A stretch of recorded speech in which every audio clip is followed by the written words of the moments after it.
Okay, so hello. Um, I haven't recorded in a while. Um, as you can tell, it took me 2 weeks just to realize I had 30 subs, which is crazy.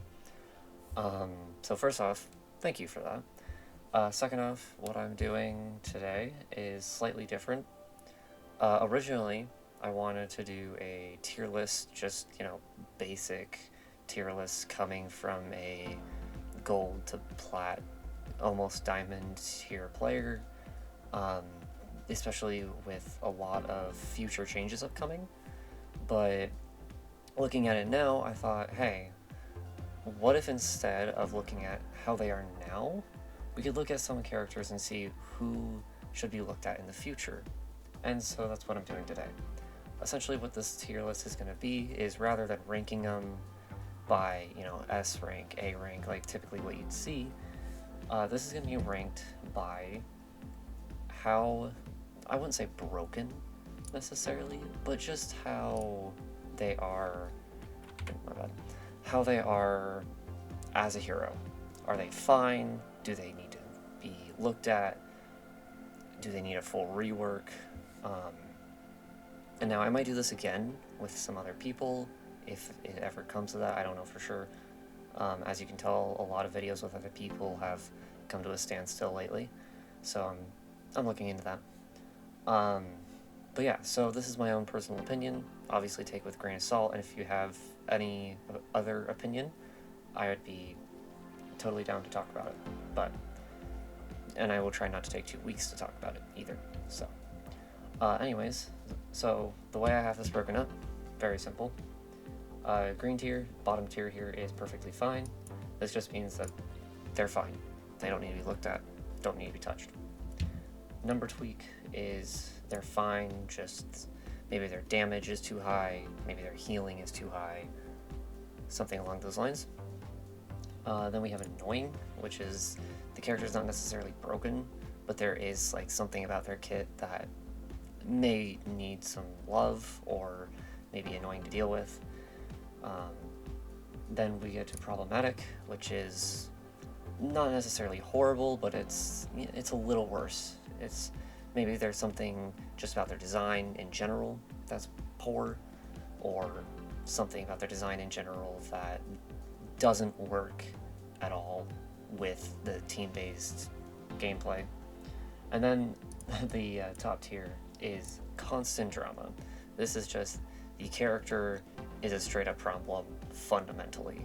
Something about them is literally just fundamentally broken, and it is constantly a problem in general. And that's why I put it at constant drama. It's constantly talked about. So without further ado, let's get to our first hero. That would be D.Va. Honestly, I think she's totally fine. I don't hear any complaints, personally. I think that she stands as a really solid mix between a dive hero and a brawl hero, personally. Again, this is kind of a not high level take, more of a mid-level take. She's really good at dive, obviously. Her mobility is very low on cooldown. She has great brawl potential with her high damage up close. Even a little bit of poke through her missiles, but it's not insane. Really, I think she's a totally well-tuned hero. Some may argue that her defense matrix can be a little iffy at times, or that her bomb is a not as good ultimate. I personally would disagree. I think the ultimate is really good at zoning. It's a great zoning tool, and it is, in the right hands, really easy to get at least 2 kills with. If you know how to play D.Va well, if you know how to use her bombs, and you're unpredictable with your bombs, I think it's really easy to secure a kill. I really think she's totally fine. In most games, whenever I go against a D.Va and I lose, it's because the D.Va's better. It's just a skill thing. It's nothing to do with numbers or anything like that. So, pretty straightforward with her. Doomfist. Doomfist is hard because he's a very buggy hero. On plat tier, honestly, the bugs aren't as problematic in my opinion. I don't see them as much. I should also mention, I am a console player. I'm not PC, so I probably don't see a lot of the bugs. But really, I think Doomfist is also pretty straightforward, and I don't think I'd call him perfectly fine, though. I think I'd put him at a bit of a number tweak. He's not exactly, like, totally perfect. Obviously, the bugs are really bad, and there's a couple times where he can have some really strong sustain, but he's not necessarily problematic, and if you know how to deal with him, I don't think he's as problematic as some of the other tanks. Yeah, like, I think if he didn't have as much healing himself, and instead needed to still rely on his teammates to heal, which it still totally is that case. You still have to rely on your supports. Obviously, all the health you generate is over health, not actual health. So if you are constantly just diving in, diving out, and not actually paying attention to your health bar, you will die.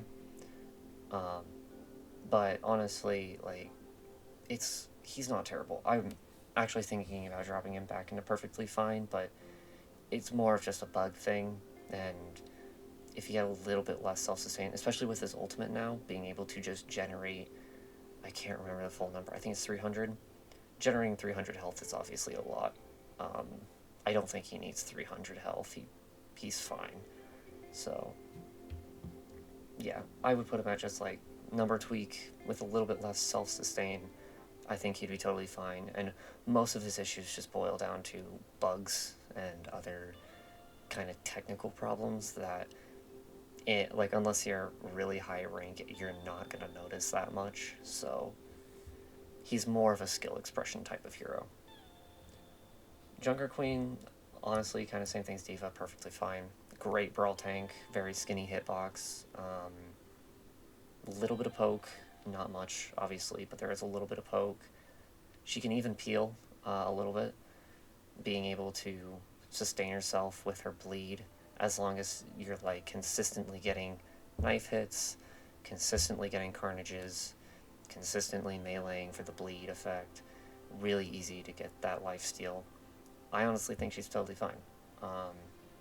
Same thing as D.Va. If you lose to a D.Va 9.5 times out of 10, it's probably a skill expression thing. You're probably just not as skilled. Like, and that's totally okay. Okay, Mauga. Oh boy. If this was prior to the rework, I would obviously put him at constant drama. He was literally the talk of the town for the entire first half of the season, and it's dumb how he was released. It is genuinely baffling how he was released in such a state, with what feels like no testing. Now, I probably wouldn't put him in constant drama, but he's still problematic. As a tank, he is still very problematic. And here's what I mean by this. When the patch notes came out, they didn't fix the overarching fundamental problem with Mauga. Obviously there was a lot of nerfs, right? They nerfed his overall health, so it's now less armor and more just basic health. They took away a lot of his ammo. His ultimate no longer has infinite ammo. He has less lifesteal. And all of that, I think, wasn't the problem. The number one problem with Mauga wasn't the fact that he was an unkillable machine, because there were ways around him. There were honestly some pretty easy ways around him that a lot of people just didn't understand, and he kind of was the Orisa 2.0. If you took out his support, if you took out his DPS, he fell over way quicker than most of the other tanks.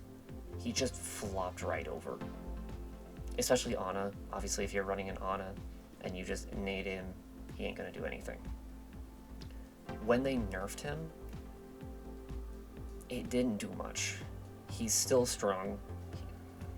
He's still a very strong hero. I would say it's a lot closer to the safe side of strong that Overwatch devs were going for, but he's still very strong. His lifesteal is still off the charts.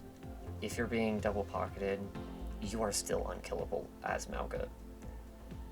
The problem with Mauga wasn't in the fact that he was just unkillable, because he's not. Again, as long as you take out his supports, he's GG's.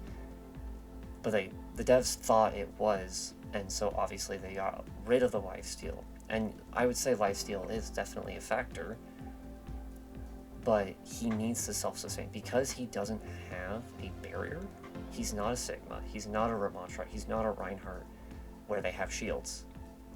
If he had a shield of any type, which would be baffling if he did, but if he had a shield of any type, then honestly, get rid of the self-sustain. Doesn't matter.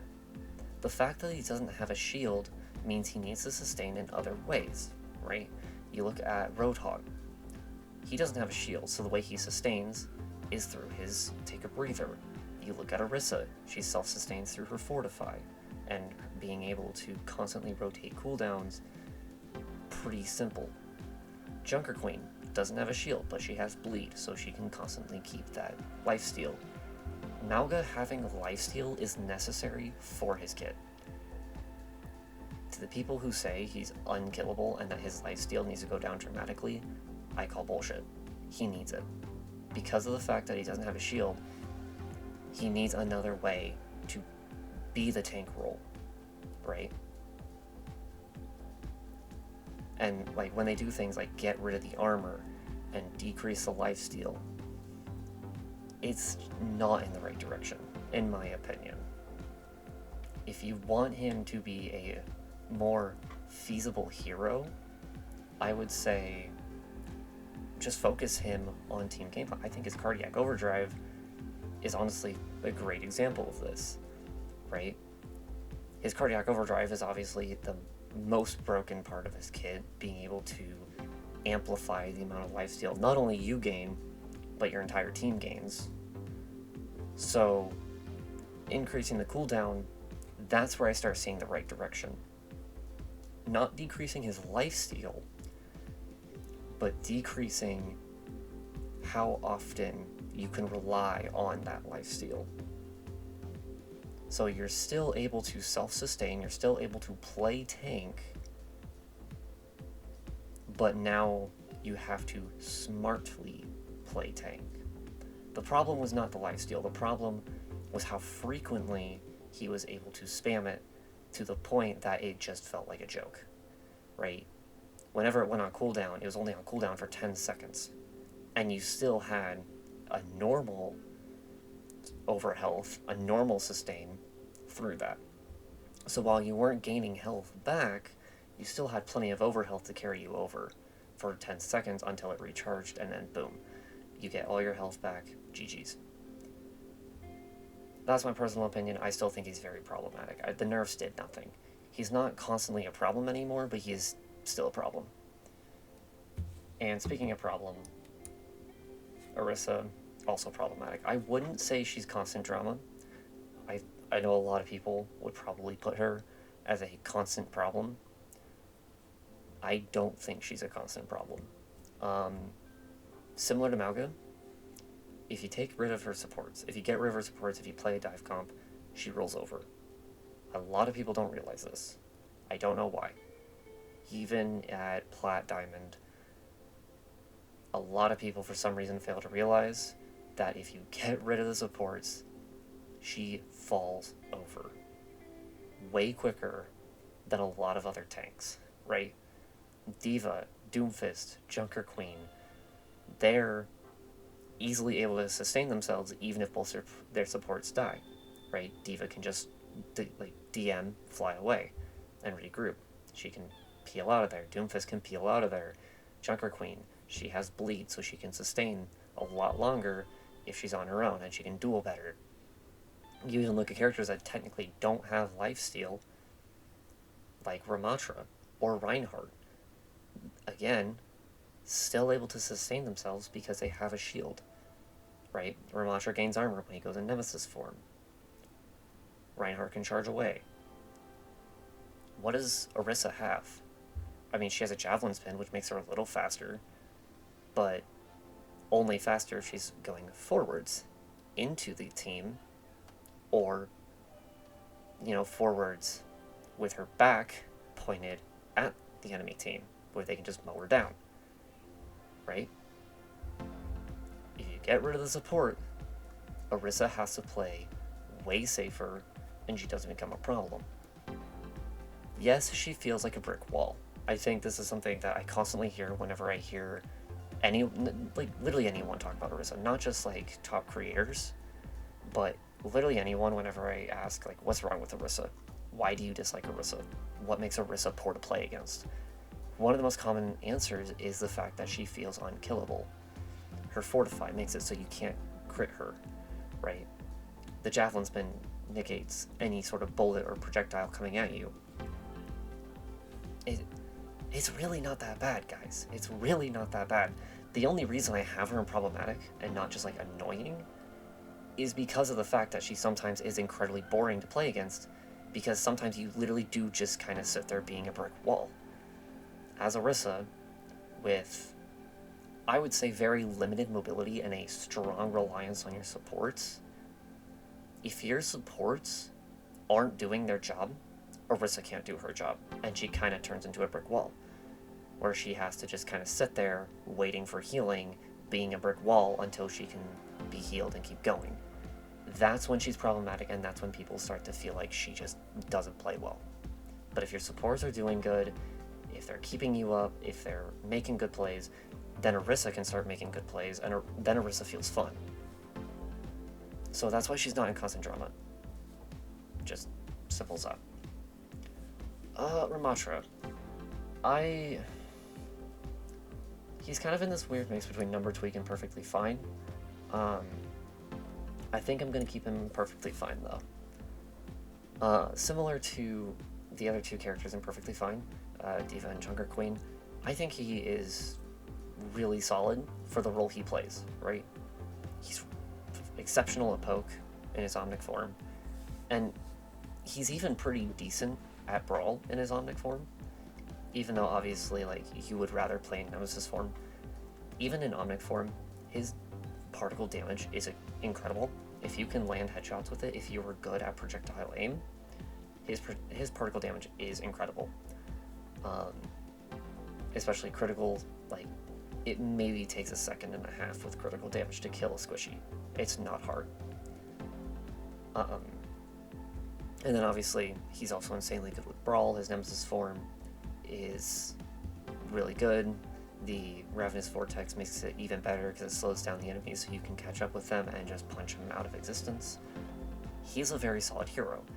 He fills archetypes very well. Obviously, the downside is that he can't peel. He doesn't have any sustain. He has shields instead, and Nemesis form would give him armor. So, obviously, he doesn't peel well. He can't dive well. He doesn't have mobility. But that's fine. Heroes, I think one key thing about balanced philosophy is that heroes should have strengths and weaknesses. A hero should not be good at everything. And that's why when you look at Mauga or Orisa, when you really think about it, they're kind of starting to be really good at everything. Orisa is very good at poke right now because of the no fall damage, or fall off damage, and really good at Brawl, obviously. I wouldn't say she's incredibly good at peeling or diving, because she just doesn't have the mobility and doesn't have the sustain, but she still can in certain scenarios. She still definitely can, because that Fortify Overhealth can sustain her a little bit, as long as they're not up in her face, but dueling wise, she can do it. Mauga, same thing, right? He can poke, because his chain guns, if you're using one at a time, really good at just poking away a little bit. Obviously, he's a lot better in Brawl, being up close and just dual chain gunning them to death. He can peel because his lifesteal exists, and he has to charge to both get in and out of fights. they are good at so many things that that's when it becomes problematic. When there is not a weakness that, regardless of hero, can be exploited. Or not exploited, but can be utilized, right? There's a difference between a weakness that any hero can adapt to and a weakness that forces you onto certain heroes. You should not have to be forced onto certain heroes. I think that's just a balancing. You should be able to play all 39 heroes and have a shot at all 39 heroes. So that's why I put Ram in perfectly fine. He has his strengths, Brawl, mainly Brawl, but also he can poke, and he's really good at poke. He has his weaknesses, not being able to peel very efficiently, not being able to dive other squishies in the backline. He has to rotate himself and his team in order to reach the backline, and that's perfectly fine. Next is Reinhardt, and Reinhardt is an interesting situation. Once 5v5 hit, this is when Reinhardt plummeted, in my opinion, and I wouldn't necessarily say that he's a constant drama character. Far from that, honestly. So I would personally say that he's problematic, but not in the same way that Mauga or Orisa are problematic. Reinhardt isn't problematic because he's too good. Reinhardt is problematic because he doesn't fit in a 5v5 setting the way he fits in a 6v6 setting. So going through the list, right, Ryan's obviously a Brawl hero. He has very little poke. His only poke at all is Fire Strike. And he has no dive potential. He's, can he duel? Absolutely. Should he be? Probably not. He has nothing to heal himself back up, as of now. Evidently they are adding a heal passive, but I still really hope that's, not in the way I'm thinking it'll end up. So, he can't heal himself, and his shield, obviously, only lasts so long. So, he's not someone who can just peel off and go to town on backlines, because he either has to be shielding or attacking, and obviously a lot of supports have enough sustain or mobility, either or, to very easily outlast Ryan's swings and just hammer him away. So Ryan's problem doesn't boil down to being good.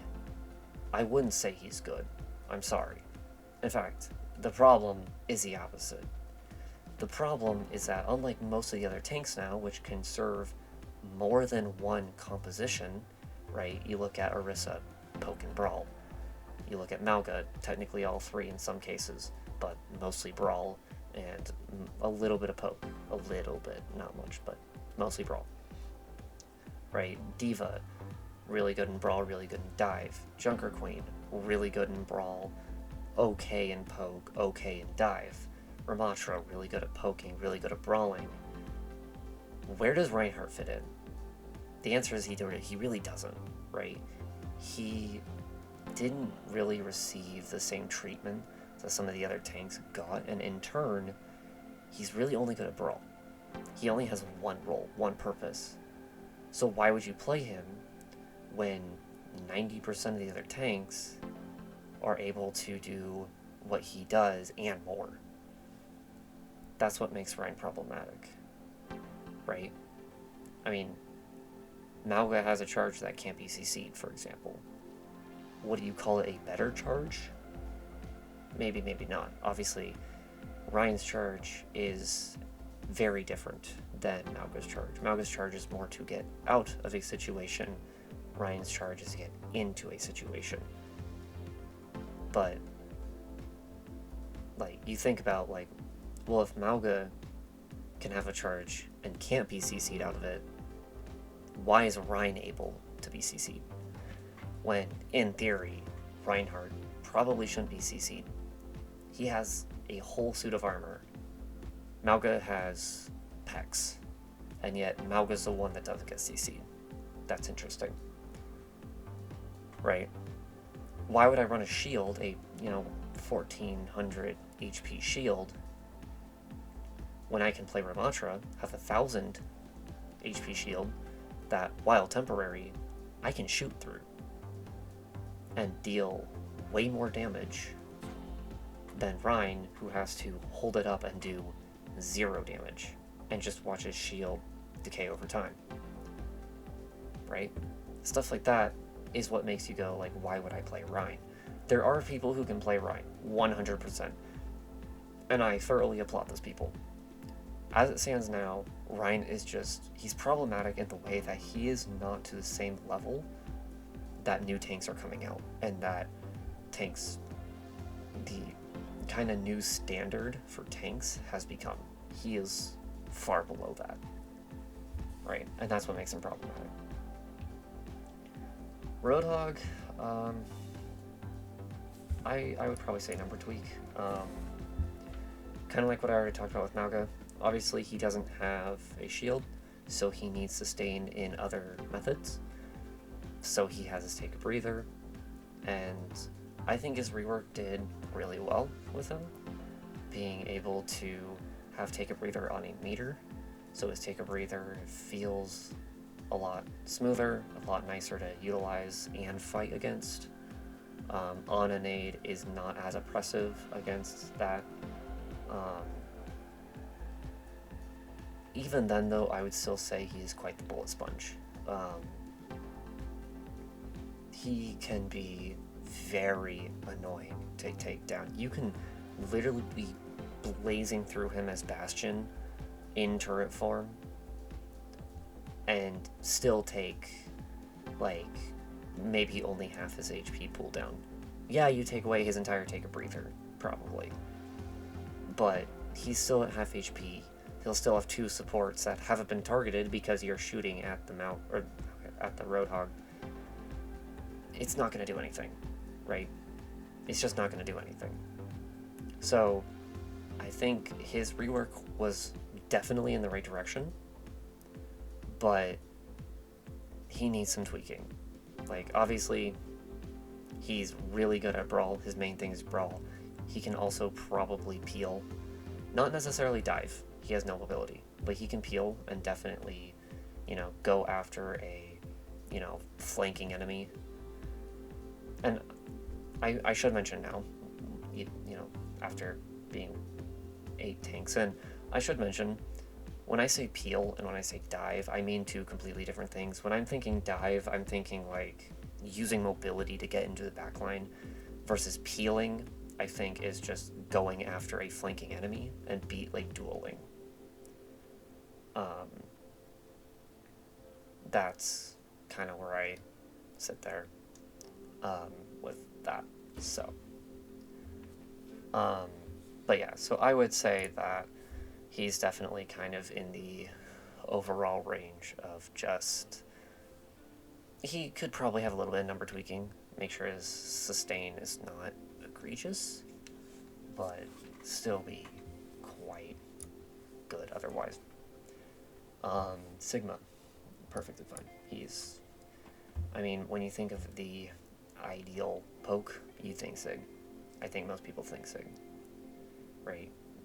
No mobility, but is able to easily keep enemies at a distance with his shield, with his suck, with his rock, easily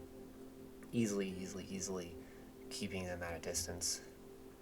And he technically can also peel, not dive, obviously. He doesn't have mobility, but he can definitely peel. He can easily get to the, flanking Reaper or whatever, and give him a hard time, ping him, poke him a little bit as they're trying to flank.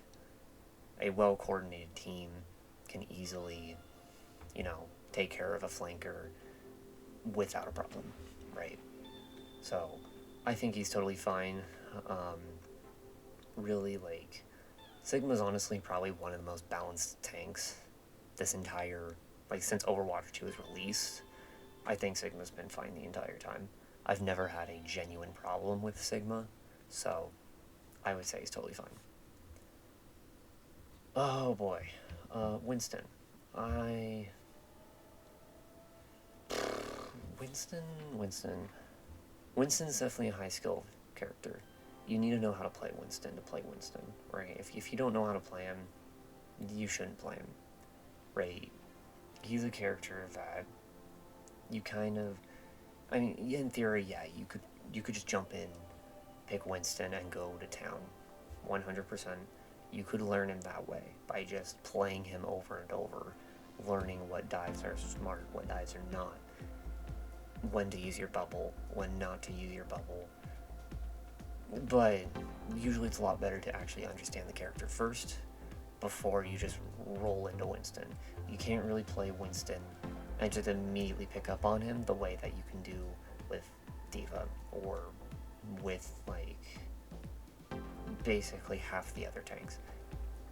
You really have to know how to play Winston. And I should mention, that's not a bad thing. I think it's totally okay to have tanks that need less expression but have a lower skill ceiling, and then having tanks with higher skill floors needing a little bit more knowledge about the game to play them, but also having insanely high skill ceilings, so that players who know the game inside and out and can understand how every match will go can play Winston effectively, right? Whereas the Silver 2 player may not know what to do with Winston, right? And you'll hear a lot of people who play in the metal ranks probably call Winston weak, because, again, if you don't know how to play him, his damage output, his DPS is not remarkable, right? Almost every other tank probably outputs more DPS than Winston does, for the most part. Some tanks maybe a little less, but I digress. So, honestly,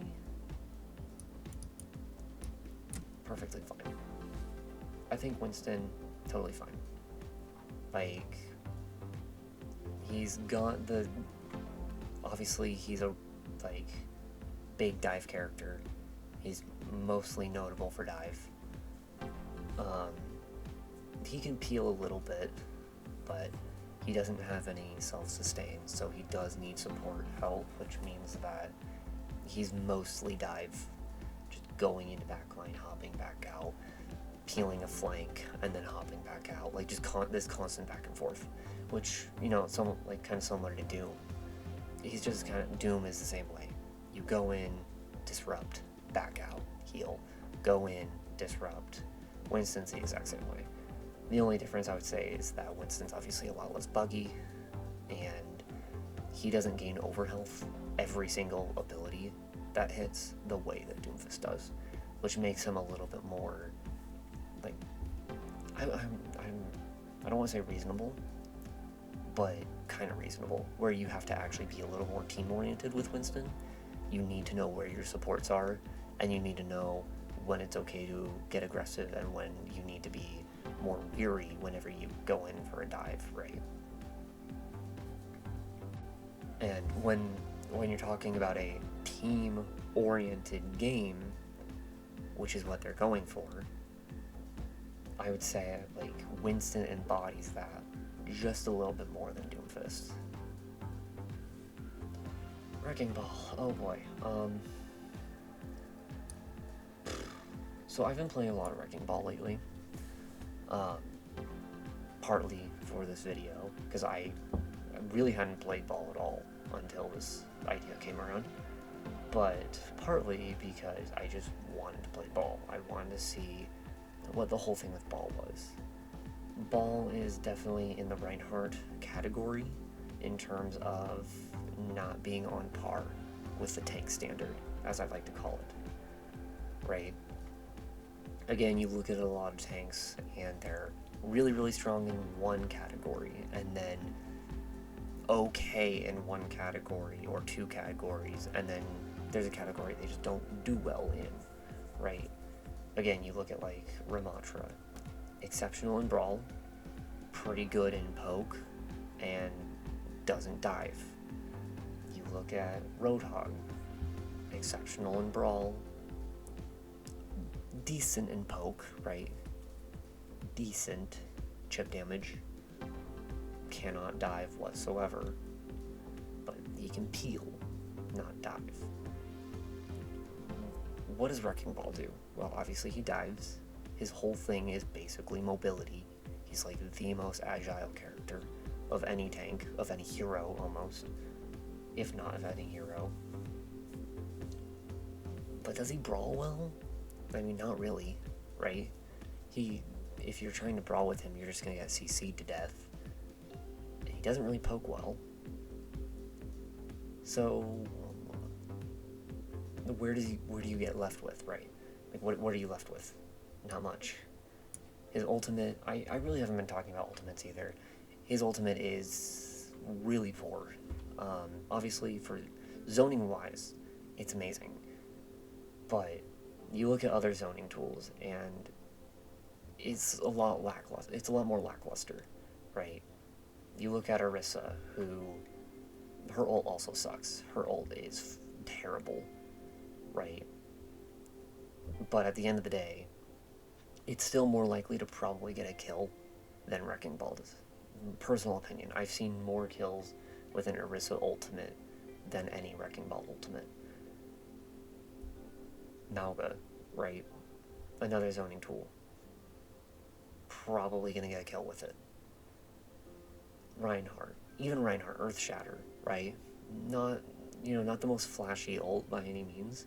Still, if played right, likely to get a kill. Just saying. So Wrecking Ball kind of falls in the same department Reinhardt falls into, where he's just not up to standard in terms of a 5v5 tank. He's just not there. And his ultimate doesn't compensate for that at all. He's not that great. Sorry, ball mains. I know there's still 4 of you left, but it's just not. It's not there. Last tank, Zarya. Honestly, perfectly fine. Most tanks are perfectly fine. And Zarya fits that, right? Team bait, she's very team-oriented, right? Like, yeah, you can use the bubbles selfishly, and 95% of bubbles you'll see, they're going to be selfish bubbles. They're going to be on her to give her some breathing room, to get healed for, burst healing, because that's like literally the only type of healing in the game half the time anymore. She will use the bubbles selfishly. The 5% of times that she is bubbling other people, that she is making plays with other people, it is really interesting to watch how you can make really interesting plays with it, right? Bubbling a blading Genji, for example, or bubbling a dive hero so that they get the extra second to peel back in with the rest of your team. A good Zarya, I will tell you right now, and this is something you don't see often, but a good Zarya is a Zarya who is not only able to bubble herself, but knows when to bubble other players. And if you ever want to keep your charge up, you need to understand how to bubble other players. Just period. Sure, her graph is amazing, and you need to know how to graph. You need to know how to bait cooldowns, so that you can use graph properly without, Petal or Suzu getting in the way. Sure, 100%. The more important thing with Zarya, 100%, is knowing how to bubble. Knowing not only how to selfishly bubble, but how to bubble other people, get charge from other people, and use that to your advantage. Because I kid you not, every time I play Zarya, if you know how to do that, and if you can properly do that, you can just wipe teams clean. Even against, hard counters. And Zarya doesn't have many counters, honestly. She doesn't have many hard counters. Soft counters maybe, but not hard. She doesn't have many hard counters. But even against them, if you know how to keep your charge high and you know how to bubble other players to assist you, not hard. Perfectly fine character. She is someone who definitely embodies the team coordination that Overwatch is looking for, and just doesn't have currently.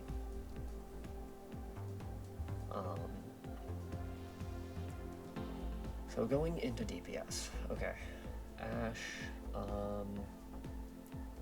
honestly I'd say Ashe is fine. I don't have a problem with Ashe. Her whole kit is a very solid kit, works in 5v5 very well, great for the mid-hero, where you're not necessarily playing Widow at long range, or Hanzo at long range, although, you know, half the Hanzos don't play long range, but anyways. But you're also not playing short range. Obviously, Ashe is the perfect middle ground, great character for newcomers who are used to the tactical rifle gameplay. Her ultimate is another great zoning tool and also a great killing tool if put at an off angle the way that you should be using Bob. Really solid character all around. I don't have any problem with her kit at all. Bastion. I would put Bastion in annoying. Not necessarily problematic, but annoying. And there's a couple reasons. Biggest one that comes to my mind immediately is obviously Malgameta made him incredibly strong.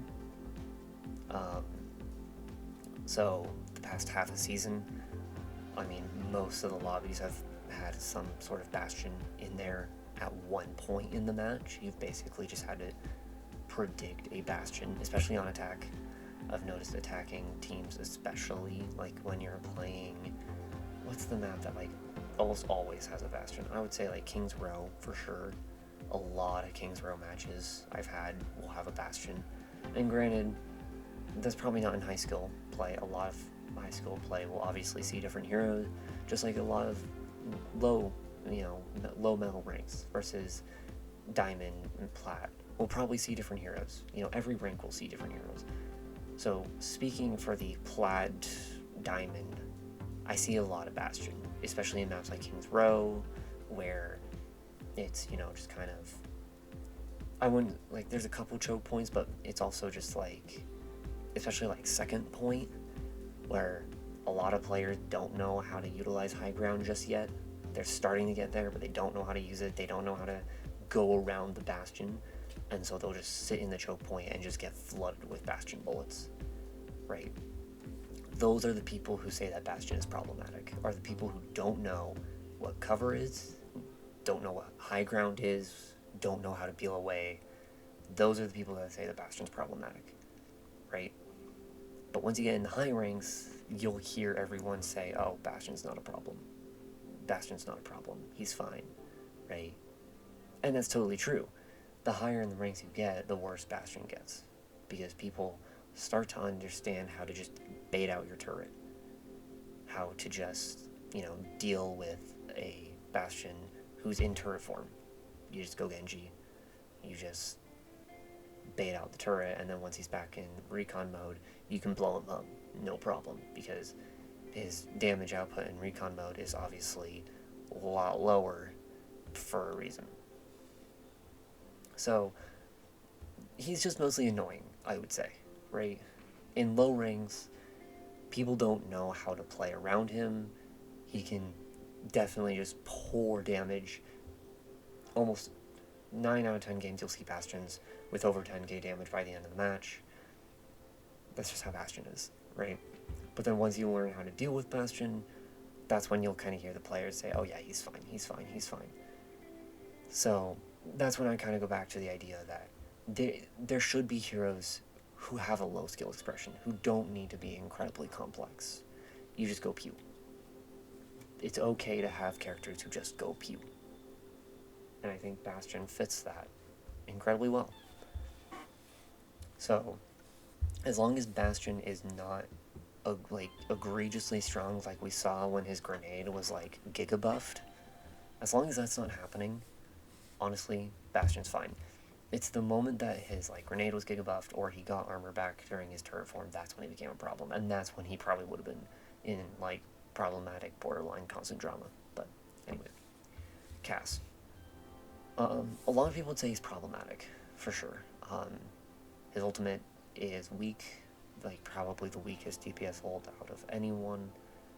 His grenade was a huge point of contention for, what, 3 seasons, probably? 3 or 4 seasons. Some people still complain about it, which is mind-boggling to me.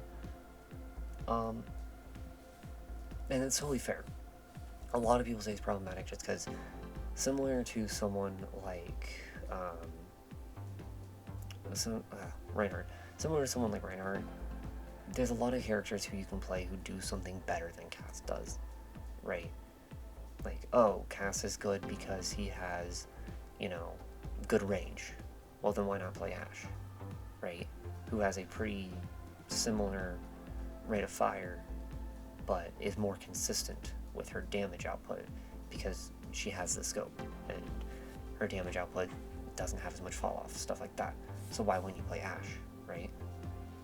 Oh, but Cass has decent mobility. He has his role.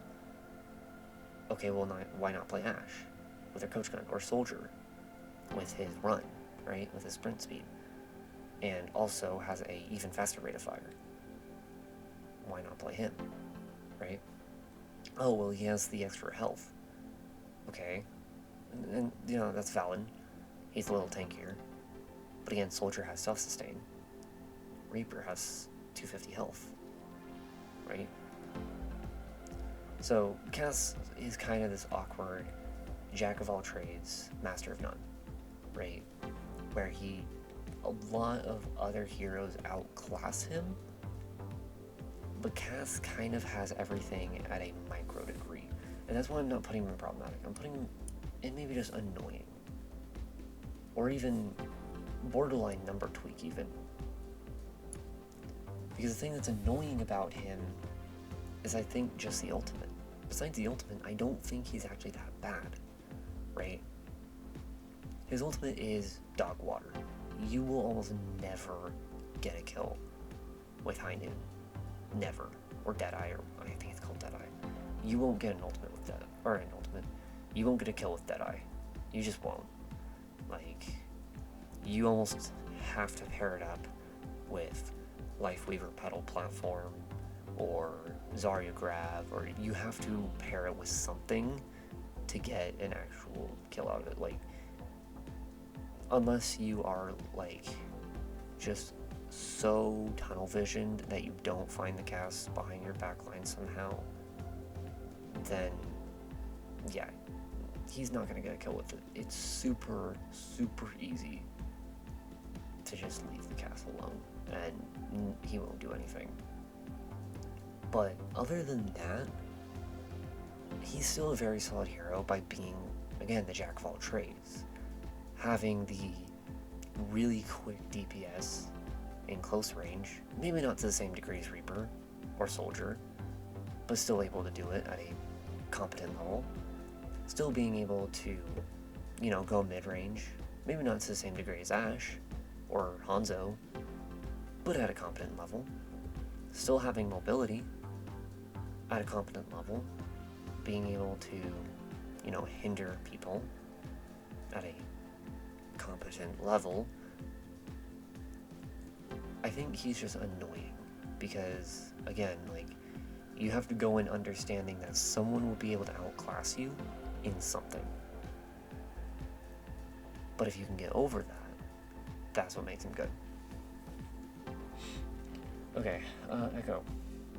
Echo, I would say, honestly, isn't that big of a problem. Mostly, I would just say kind of a number tweak thing. And Echo,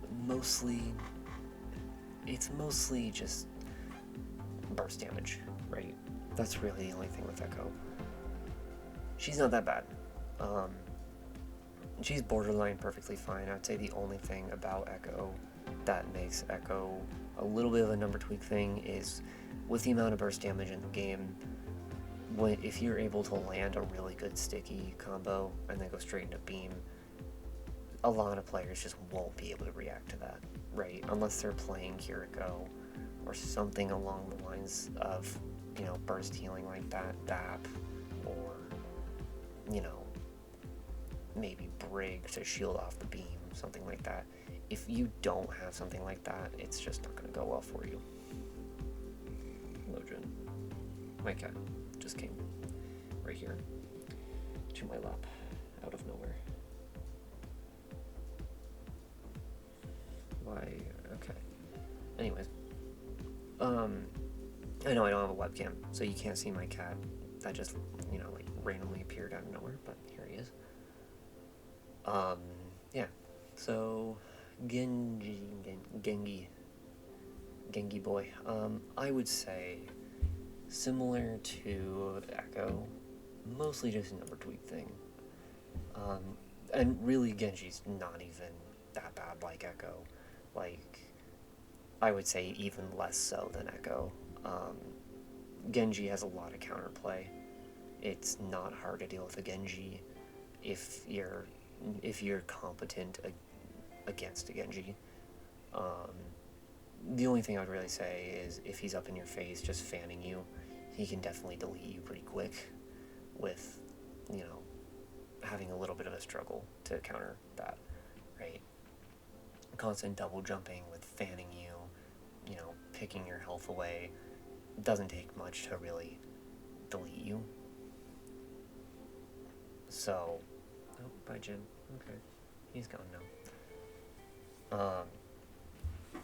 Yeah, but there's definitely a lot more counterplay in a Genji than there is to an Echo. So I'd still say a number 2 thing, his burst damage can still be a little egregious, but meh. Hanzo, oh boy. If I had a personal bias, I would definitely say constant drama. However, I'm only going to put him problematic.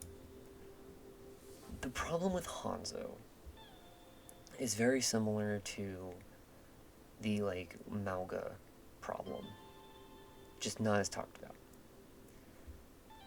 So, the thing I always talk about whenever someone asks me what's wrong with Hanzo, why do you hate Hanzo? Because Hanzo's probably one of my least favorite heroes in the game. The problem with Hanzo is he's a one-shot hero, right? Like, I think we can all agree he's a one-shot hero, right? Squishy's deleted in one headshot. So he can one-shot you, especially if damage boosted, with no fall-off range, unlike someone like Widow, right? Widow's entire thing is being a sniper. Like, she should be the one with the one-shot, because outside of that, she doesn't have much. Like, yeah, she has a grapple, yeah, she has a very weak submachine gun, but her biggest thing is sniping.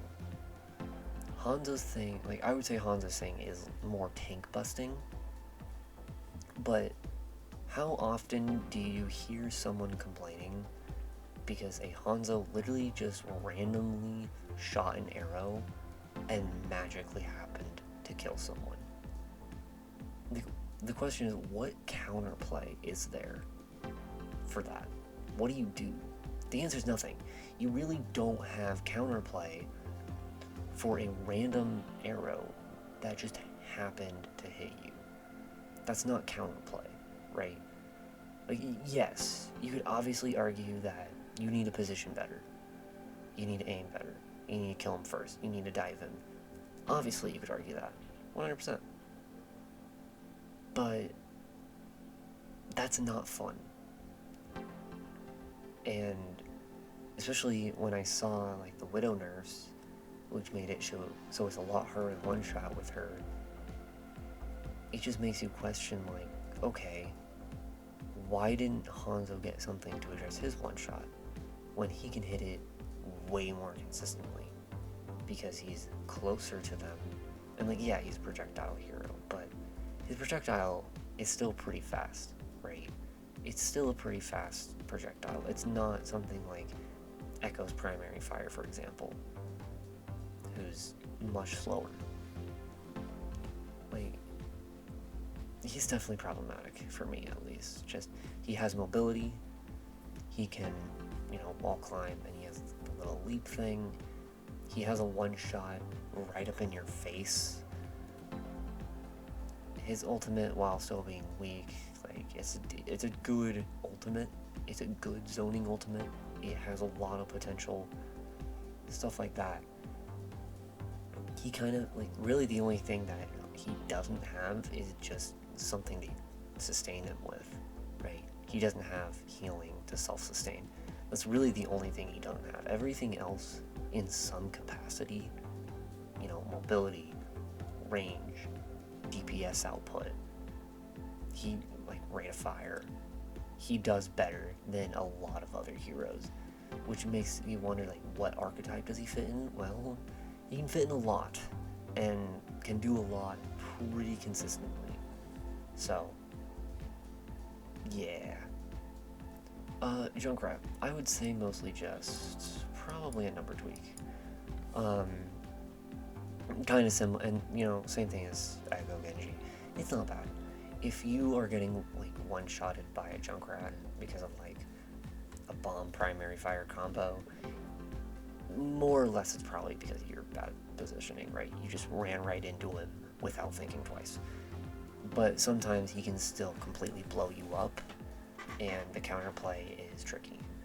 A good Junkrat can just literally blow your face apart.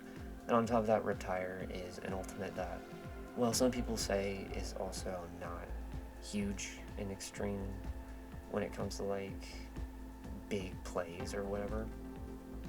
I would definitely argue that a Junkrat is a little too easy to use for being able to get a 4K or a 5K with, right?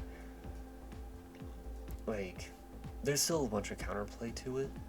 Definitely not arguing that. But unlike something like Diva Bomb, which has a 3-second cooldown and has a lot of ways to get around it, Junkrat can kind of just pop his ult. It's player driven, right? So the player is able to control it the entire time, which means they're able to kind of weave around people trying to shoot it down.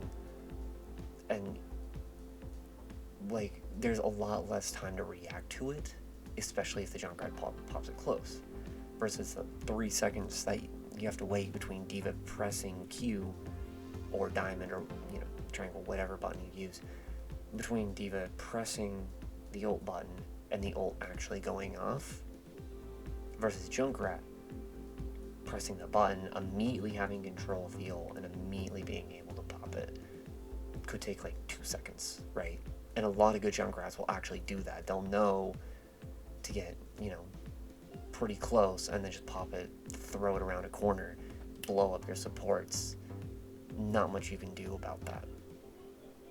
So that's why I kind of put him in number tweak. Not necessarily problematic or annoying. It's just sometimes, like, it can kind of feel it can just feel iffy at times, more or less. May. So May's another interesting one. Okay, there it goes. I would say May's annoying. CC is never fun to go against. Castnade, May's freeze, Sombra's hack, stuff like that. Things that deliberately make it harder for you to play or control your character is not fun. And May obviously has that. It's one of her core aspects, is being able to slow down targets. It's just not fun. I'm not arguing for it to be completely removed. I think it is a vital aspect about May, and it's something that her team has to rely on if you're playing May, right? But kind of similar to a lot of similar to like Hanzo, like I talked about earlier, or Mauga, she's so good at multiple things that it makes you question what is her weakness exactly, right? Because, like, sure, she doesn't have mobility, but she has a wall, and a wall with a pretty decent amount of HP at that, right? Most heroes will have to take a second or two to get around it or punch through it. So it's a decent wall, very disruptive wall. She has a self-sustain through her ice block, which also removes bad effects on her. I don't know about hack, but like 90% of negative effects will be removed, right? So you have that problem. She's got the DPS, right? Her damage output is actually surprisingly strong. She's great in brawl comps. She's great in poke comps. She's even great in dive comps. Like, really the only thing, again, like she doesn't have mobility, but she can peel great, right? She can definitely peel in like shorter peels, not like dive length peels where you have to do, like fully go around the enemy team and do the backline, but you can definitely flank or peel around as a Mei, 100%. Between your wall and your self-sustain, it is not impossible, especially if they don't have CC. And her ultimate is insanely strong as well, so lots of things going there, I would say, that just make her annoying. Not problematic, not drama-inducing, just annoying. Pharah, definitely number tweak. On her own, she's not that great. I would say Echo is a much better flying archetype than Pharah will ever be, just personal opinion. While Pharah can consistently be in the air, she's also a lot more defenseless compared to Echo in terms of her actual vertical movement. Echo, in my opinion, Echo just has a lot more control over her vertical versus horizontal movement, whereas Pharah, you have to be really, really good with Pharah to be able to control both of them at the same time, whereas Echo, you really don't have to be. She's pretty underwhelming if you don't have a Mercy pocket, and for a lot of supports, it's also somewhat hard to heal her, as, you know, as she's in the air flying around. Like, if you look at the support list here, how many of them can reliably heal Pharah on top of the rest of their team? Like, Ana, for sure, Brig, maybe, Kiriko, maybe, Lifeweaver, maybe, Mercy, obviously. Like, I would say Mercy, Zen are probably the best two here, and like Ana, but like Moira, Lucio, what are they gonna do, right? So it's a lot harder for some compositions to heal Pharah, which makes her a lot more situational. Now, it's totally fine. I think it's good, again, to have good strengths and good weaknesses, but I also don't think it's okay to have some compositions where you have to pick specific heroes, right? If a Pharah's on your team, support, at least one support probably has to pick a specific hero just to keep up with Pharah. And it's not always enjoyable. So that's why I kind of put her number tweak, just because there are certain things about her that, obviously not having self-sustain and being underwhelming, it's just not great with her.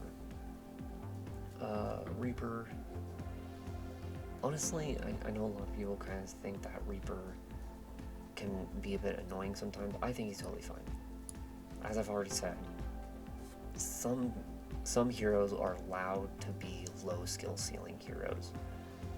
Some heroes don't need to be usable at GM levels, right? Honestly, if Reaper is good at a high level, there's probably something going on with the game. A Reaper should not be feasibly like A tier in a high level. I would be very concerned if Reaper was good at the high tier.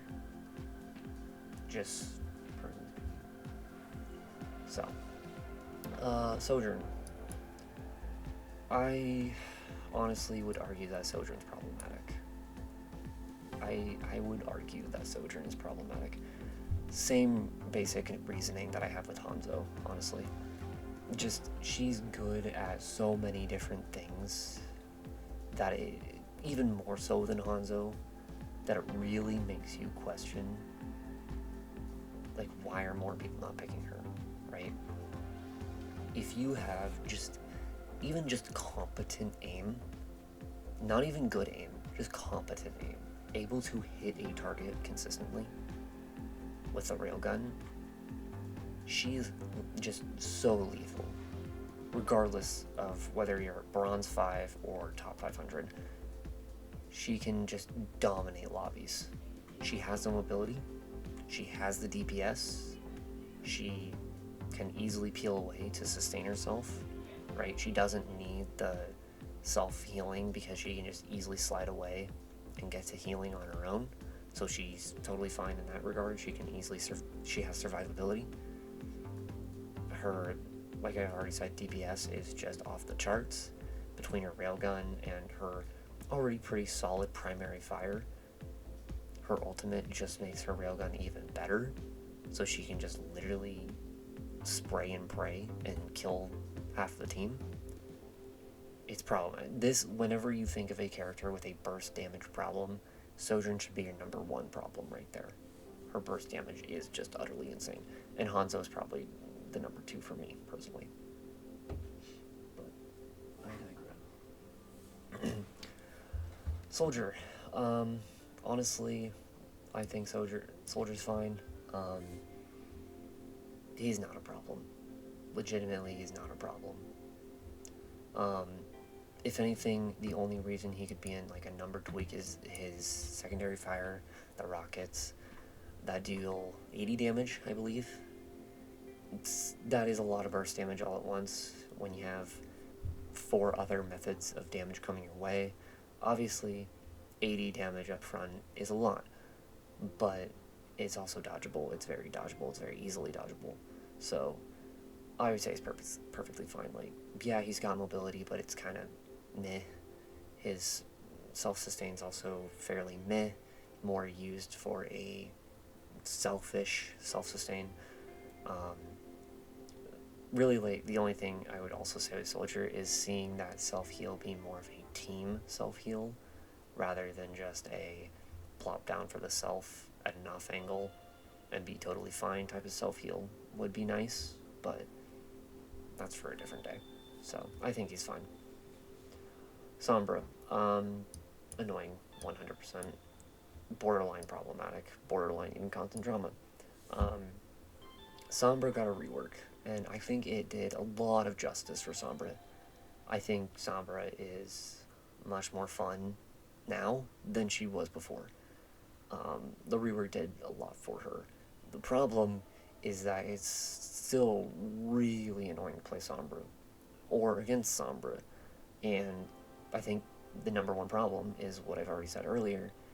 Anytime you lose control of your character, whether it be by being slowed down, by not being able to use abilities, by not being able to heal, that's when people start having problems, is when you lose control of your character and of what skill you can display with your character. And Sombra, actually, I'm going to put her in problematic. Sombra is really good at being able to take control from your character, right? Because she hacks you.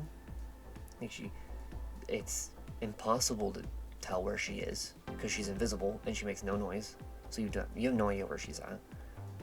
She just trots into your back line without having to show any sort of skill at all. She just walks back there.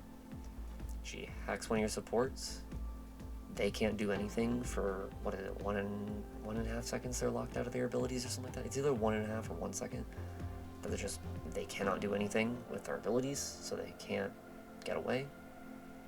And throws a virus at you. That's 100 health right there that is gone, unless it's cleansed. And there's nothing you can do, but hope you can kill her or have someone heal you before then. Congrats, I just summed up 90% of Sombra gameplay. It is very frustrating to lose control of your character and of your counterplay like that. Like, literally, what do you do to counterplay that, right? I know there are, people who say, like, oh, you just stay grouped up. Obviously, that is probably one of the best ways to get around Sombra. It's just obviously not peeling on your own. Staying as a group, constantly checking each other so that when one person does get hacked, Sombra has to deal with the 3v or 1v3 the entire time, right? Every time she tries to go for someone, she'll have to fight in a 1v3. or she'll have to play with her team rather than peeling. You can do that. But at the end of the day, she's still going to hack people, regardless of where she's playing around your, around your team. She'll still get hacks in. She'll still lock players out of their abilities. They'll still throw viruses and just make you lose 100 health without really being able to do anything, again, unless you have Kiriko to cleanse. It's not fun. It's really, really not fun. And so that's why she's problematic. Her counterplay and being able to skillfully go against her is a lot harder than most of the other DPS heroes. Sim, honestly, I would just say number tweaks, keeping her from being utterly busted in some cases, because sometimes it does kind of suck to get away from her, but at the same time, honestly, she's like borderline perfectly fine. Like, not really much of a problem. Just only thing I would really say is, like, sometimes she just kind of melts at you, and especially if you're playing someone who's weak to beam heroes, it sucks, but it's nothing egregious by any means, right? Torb, kind of same boat, I would say. Just making sure that, like, he's not consistently, like, he's another character that probably shouldn't ever be strong in the high tiers, right? His whole thing is having a turret at an off angle and being able to not only keep your turret up, but also provide your own damage through your gun. And he's a very technical character, I would say, because obviously you have your gun's primary, your gun's secondary, and your hammer into your turret, but also deals damage. So being able to just fly around your, entire kit just without even looking at abilities is a little daunting at first. But yeah, just tweaking a little bit of numbers to make sure that his overall DPS, because he does have burst damage for sure. So I would say definitely lowering some of that burst damage would be nice, but it's not egregious like some other characters out there, for sure. Tracer, I would say perfectly fine. She's a very high skill character, where if you're able to play her really well, then you can probably climb to GM pretty well. I think she really doesn't have many problems. Her ultimate isn't, again, it's not very flashy, but it's still really solid. I think that she's doing pretty fine, honestly. Widow, I think Widow's better, for sure. Widow's definitely a better character now than she has been. I would still argue number tweak, mostly because, one, her ultimate definitely is more self-centered, I would say. Her team can benefit from it, obviously, and it's not the worst DPS ultimate out there, in my opinion, but it's still a very self-centered ultimate, and also, again, one-shots suck, but unlike someone like Hanzo, I think Widow, her whole thing needs to be one-shot. Her whole thing is being a sniper, being a one-shot sniper. So it makes sense for her to have the one-shot, and I think it's at a good place now, where if you're dying by a Widow, there's probably a good reason, right? Like, is it still annoying? Obviously. But she's one of the only exceptions, I would say, to where she kind of needs the burst damage, because her whole archetype is sniping, burst damage, being accurate. So I would say she's fine. So finally we have support. Ana, okay. Ana's obviously, if you go on Twitter or Reddit or TikTok right now, Ana's probably someone that gets talked about a lot. She's one of the top heroes played in the entire game, and she has one of the most busted ults, or busted cooldowns in the game. Her cooldown is definitely absurd, right? And again, it's for the reasons I've already kind of stated, right? When you lose control of your character in some fashion, whether it be CC or in this case, losing the ability to heal reliably. That's not fun, right? Being able to have this grenade that you can throw in and essentially just delete the purpose of the entire support role. Or, I shouldn't say entire purpose, but over half of the purpose of the support role, right? Which is to make sure that your team is constantly healthy, right? To make sure that they're constantly topped off in their health. When there is a singular ability that cuts off half, if not over half, the purpose of the entire support role, that's a problem, right? That's a problem. That's something that should not be in the game. Especially considering that the really only decent counterplay with the current dive meta, with the current insane burst damage and insane burst healing, Kiriko's really the only person who can deal with that. Because, like, with how high burst damage is currently, and with how often you see dive, if Ana throws a nade at you and you don't have a Kiriko, you kind of have to pray that you can survive the 3 seconds. You kind of have to pray. And that's not fun at all.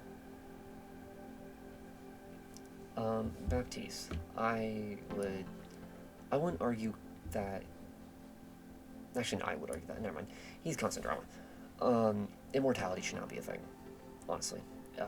Immortality lamp should not be a thing. It is very similar to what I've literally already said 5 times, if not more. Losing control of skill expression, right?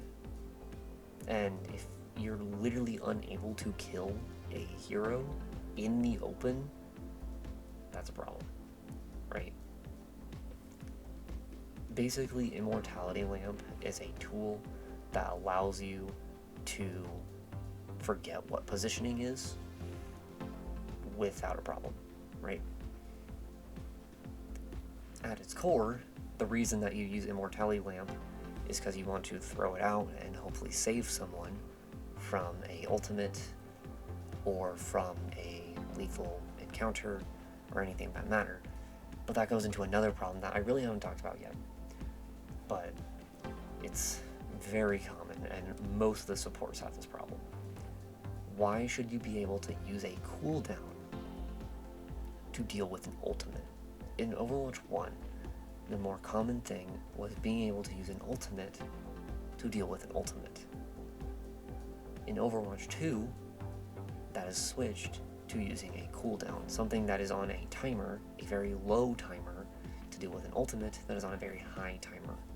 And Ana has the same problem with her sleep dart, which I barely even talked about. But Bap especially has a problem with this, with his burst healing, which has already been stated to be a problem, and the Immortality Lamp, right? They throw out Grav. They throw out, Kinetic Flux. They throw out, half the ultimates here. I can go down this entire list and basically tell you exactly one cooldown to get rid of an ultimate. Bap's Immortality Lamp, right? Tracer Pulse Bomb, Immortality Lamp. Bob, Immortality Lamp. Junker Queen's Rampage, Immortality Lamp, and then wait out the anti-heal. Junkrat's Riptire, Immortality Lamp. Genji's Nano Blade, Burst Healing and Immortality Lamp, right? All these things, and all it takes is a tiny little Immortality Lamp, and you just won't die. You won't die. Right? It just seems like a cheap way out. And it causes a very consistent problem in the game, where rather than having to trade ultimates and show skill expression through these ultimates, you throw a lamp and basically over half of what the enemies can do is completely negated for the next 5 seconds. Simple as that. Same thing with Sleep Dart, a little bit to a lesser degree, but still something you can do, right? Again, Sigma Flux, sleep done. Ram, sleep, done. Genji, sleep, done. Bob, sleep, done. Reaper, sleep, done. Soldier 76, sleep, done. So many ultimates. You just sleep them and they're done. On top of the nade, a horrible combination. Just horrible combination. Brig. Brig, I'd probably say just a number tweak. I think she's pretty fine as is. She's gone through a lot of changes. She feels a lot better right now. Mostly only less of a number tweak and more of just, for the love of God, show us the Inspire range. But other than that, I think she's totally fine. I really don't have much of a problem with her at all. So yeah. ERE. Honestly, I think she's fine. I think now that her pylon has been nerfed and her beam has been nerfed, I think she's pretty fine. Like, she does well with DPSing and being able to heal and DPS at the same time. She has the mobility, but obviously she kind of trades that by her mobility being quite predictable and being pretty... She has no dueling potential, right? Her ability, like the only ability that she can really use to duel is the knockback with her mobility, but with how predictable, it's not like Kiri where she just teleports out, right? If you can understand ERE's booping, you can pretty much delete her if she's in bad position, right? Whereas Kiri, which I'll get to in a second, can just kind of turn around and TP out, or Lifeweaver can pedal and just kind of get out, stuff like that. So I would say that ER is pretty fine. She has her strengths, she has her weaknesses, right? You just delete her pylon and she becomes much weaker, so not really a problem. Kiriko. Oh boy. Kiriko is constant drama. I feel bad to have all these supports in constant drama, especially as someone who used to be a support main. Now I'm kind of just all over the freaking place, but Kiriko has the same problem as the other two in the constant drama category, and it's that this funny little thing called Suzu exists, which basically says, hey, you have an ultimate. You have any sort of negative effect. I can throw this on a 12-second cooldown, 13-second cooldown, I don't remember. I can just throw this. It'll instantly heal me minimum 80, if not 110, if you gave me a negative effect. So over half my health, just like that. And hey, while we're on it, it also gives me iframes. Basically makes me invincible for, what, half a second. So, I mean, you go through this entire list, right? Diva Bomb, done. You can literally stand right next to it, and as long as you throw it at the right time, you're fine. Junker Queen literally doesn't have an ult anymore. Let's see here. Zargagrav, boop, just throw it. Yep, instant healing. You're done. Reaper, throw it, gives you a chance to escape. Soldier 76, throw it, gives you a chance to escape. Pulse Bomb, nope. Sun, ERE, nope. Doom, nope. Roadhog, Roadhog a little bit. Like, Reptire, nope. So many of these characters.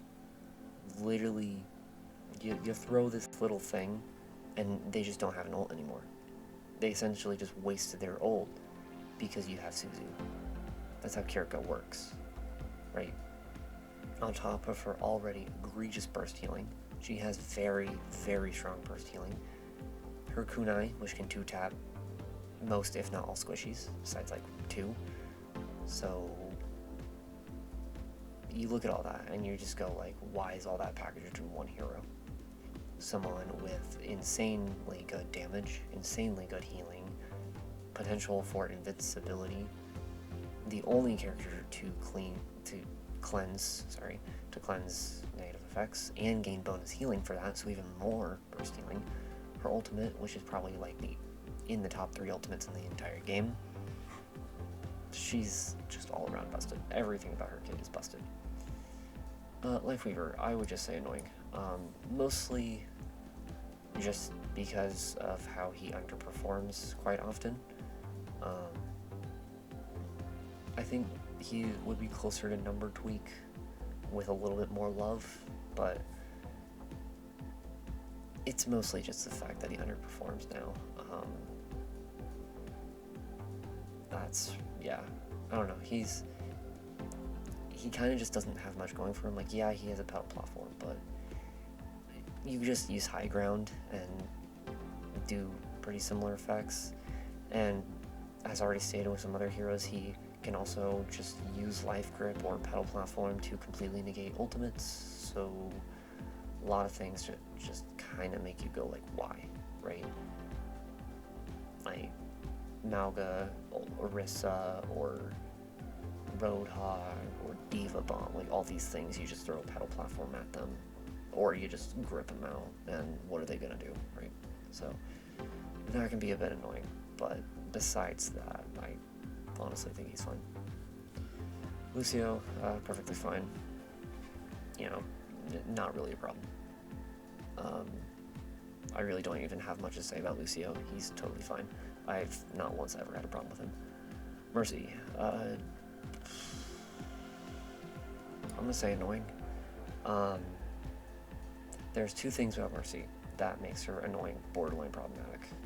1, damage boost, obviously.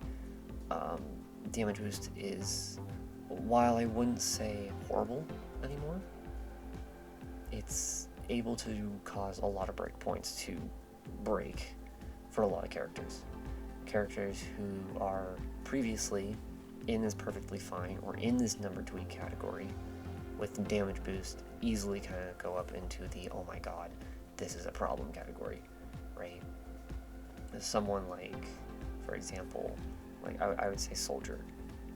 A damage boosted Soldier can be a problem, or an Ashe. An Ashe can easily 2-tap you, or even 1-tap you in some cases, if she has Mercy. Far Mercy exists for a reason, right? Junkrat. Like, a lot of these characters just kind of break certain boundaries and breakpoints when damage boost exists. And the other thing is obviously res, right? A lot of people have problem with res, just, you know, being able to just instantly bring someone back into the fight after you just immediately killed them can feel like garbage. I personally don't have a problem with it, but I know a lot of people do, especially because, like, you can do it around corners and stuff, but I think that's just part of playing Mercy well, being able to show that skill expression of knowing how to properly res someone. So I don't really see Mercy as being inherently that bad. Moira, perfectly fine. Yeah, in low ranks she can dominate, but she's another character who's great at low ranks and pretty mediocre at high ranks, and that's fine. Really don't need to say anything about her. Last is Zen. Obviously he was definitely in the constant drama point at one point due to Discord Orb, but it's undergone quite a few changes, right? Now having a cooldown between targets, so once you, like, if you have Discord Orb, if you leave line of sight, you now can't be discorded for another 7 seconds, so obviously that's really nice. But it's still definitely there. It's still quite annoying. His burst damage is pretty egregious, but obviously he does trade that by having pretty lackluster healing. I'm gonna just put him in number tweak. Borderline annoying, just because, like, I think Discord Orb is in a better spot now, for sure. And it does give team incentive to all target certain heroes on the enemy team, but it's not absolutely egregious the way it was before. So, I would say that's it. Yeah, I really have nothing else. Really, the most annoying characters are just characters who either have a certain cooldown that completely negates, big ultimates, big plays, or characters who kind of just have everything all at once for their specific role, or characters who just, on the flip side, have nothing for their role and need to be addressed, right? Rhine, Ball, just characters who are incredibly weak and don't really live up to the same potential that other tanks should be able to live up to. But yeah, just let me know what you think. Hopefully, I look at comments earlier than 2 weeks, but yeah. Thanks for watching, and hopefully I'll see you later.